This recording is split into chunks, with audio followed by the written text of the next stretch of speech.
Welcome back, you filthy exiles. My apologies for being away for a little while. In between both travel and getting sick when I got back from said travel, I'm slowly getting there and getting content back on the channel. Yeah, it's been a little bit of a struggle. I don't necessarily look too crash hot right now or sound too crash hot, but I probably look and sound worse than I feel. Anyway, let's get into some news. So we got some information from or an interview from the TGS event, which is the Tokyo Game Show, which only just recently happened. And there's some interesting stuff that was said, and there's also been some updates on the Chinese game website, and it looks like they're getting the pickup loot pet again, which we would really like in the Western game, but obviously, a little bit pay to win there. But anyway, let's get into the video and let's crack on. Okay, so this is a translation for the for obviously Japanese to English. So I feel like there's a few things that probably stand out a little bit odd in that translation. So just off the cuff here, development interview, this is going into just the crux of the article header. The reason why Path of Exile 1, I would assume, is not closed is because we don't want to make it feel like it was abandoned by the development of, I assume, PoE 2, which is a bit of an odd one to start off with, and I don't necessarily know if that's a translation issue or if that's a genuine comment that was actually made by GGG, which would be very interesting as to the intent of where one's going to go. It sort of alludes to it, maybe just sort of like being pushed to the side. It'll get a bit of steam fed to it. But then again, we've had assurances alternatively, and this is just one potential or one take of this potential news. So, I don't think there's anything to read into this. But anyway, let's get into the article and into the bone of the article, because there was some really interesting stuff said. Okay, so the first thing that was sort of covered off on here is please tell us about the changes between the previous game and PoE 2. So basically, the explanation given by Rogers here is the biggest change is the combat system, and they're developing the desire to make combat much more advanced than the previous game, which we already knew that as well. What was really interesting here, though, is from the actual testing, we received feedback from users who started playing PoE 2 without playing the previous game, and noted that it was easy to play. On the other hand, those who played the previous game extensively tend to feel that I don't really understand it. It's difficult. That's the quote that he provided. I think this is simply because they are not used to it. Now, this is a really interesting comment, because when I tried the game when I was at ExileCon last year, that is something that it did sort of feel foreign initially. And that's, I guess, not unrealistic, because there's a lot of not button mashing, but a lot of combo buttons and things like that you need to hit that we're not really used to in Path of Exile 1, because a lot of the time, and I know I'm a culprit of this, is I make 1 and 2 button builds, right? A lot of the time we're only slinging like 2 skills, or maybe 3 or 4 skills tops, and we're using a lot of auras to buff up our character. We're not necessarily focused on comboing and or being more mechanically mobile. Some of the other things I've noticed in the footage is just around the dodge roll mechanics, things like that. It's just not something that we're really used to. Using dodge roll will be a total system shift in how we're used to playing Path of Exile, and I don't think we realize how big that's going to be until we start playing PoE 2 and then be like, actually, yeah, it is going to be pretty groundbreakingly different. Not in an innovative way, but just in the way that we're going to tackle content, boss fights, and things like that moving forwards. I don't think this is a bad comment. I just think that this is a comment alluding to it's a different game. And that's basically, what we're taking from this situation. Anyway, let's keep reading through. Now, the next question that was asked was around I guess, the dramatic increase in action that's in the game. And they also asked, I imagine it must have been quite difficult to successfully integrate it with the PoE system, being like the theory side of how systems work in PoE, not just the PoE 1 system. And then they've asked, what do you think? To which GGG's responded, it was more difficult than they had imagined. Creating new classes was especially difficult because each of the classes had to be sufficiently differentiated, and in many instances, or at times, the quality was not good enough, and they had to delay the announcement of new classes. To which, to date, they still haven't announced the remainder of the classes, which I would assume would be because of very similar circumstances. However, Jonathan goes on to say that he thinks that creating classes so thoroughly is still worth it. I agree with that one from my personal standpoint too. And he goes on to say that he thinks the hardships will help them in creating the next class as they've progressed through the development of the game. I like this comment. This comment's really good. Basically alludes to the fact that they are putting a concerted effort into getting the game right and developing a high quality game, which we expected nothing less from GGG at the end of the day.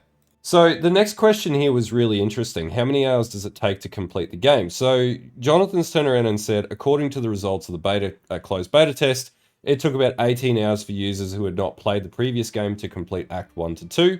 I think it will, and I quote, I think it will take about 40 to 50 hours to complete Act 6. However, there is a lot of end content, so you can spend more time and play.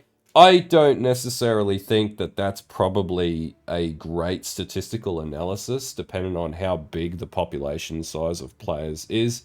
I think once we figure out how the game works, and once we figure out how to optimize league start builds and stuff like that, I very highly doubt that it will take 50 hours to get to the end of Act 6. I just can't see that being a thing unless the randomization of the tile sets of maps and the layouts is going to be so cryptic that maybe that will be the case. But it will make league starts very interesting if that becomes the norm moving forwards. But I thought it was a really interesting comment and definitely a very interesting metric from the beta outcomes that we haven't actually seen much information about so far.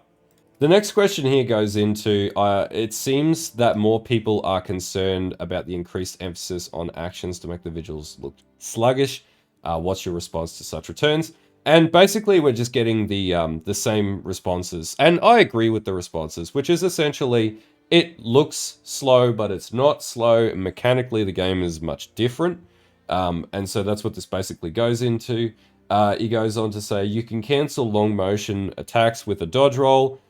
You can also change targets in the middle of an action. There's no time when you can't do anything, so the action is more mobile than it looks. It just looks like, instead of clicking one or two things on the screen, you're going to be clicking like 15 things. And that's going to be more responsive. Like think of like a Roblox FPS shooter versus like Call of Duty Modern Warfare or something like that. Potentially that might be the reasonable comparison here. But I agree. I don't think that they're going to be making a Dark Souls style game here, and I think people might just be overreacting to this. But this is a very interesting response either way. This is the one that I really like, considering the amount of content over the years that I've created for newer players and players that are less experienced, and in particular fielding a lot of questions from newer players for builds and things like that. It was asked, it seems like there's a solid flow for beginners, including the ability recommendation feature, which is this feature up here and here that they mention. And basically Rogers goes on to say, the previous game was very tough and a hard game, and that's very true. Mostly the new player comments are that that's exactly the problem with the game, and that's basically the biggest barrier to why the player numbers haven't blown out over the duration of the game's tenure or life is because of that barrier to entry. It was a barrier for new players to enter, exactly what I just said. I didn't read that, and that's basically how that played out.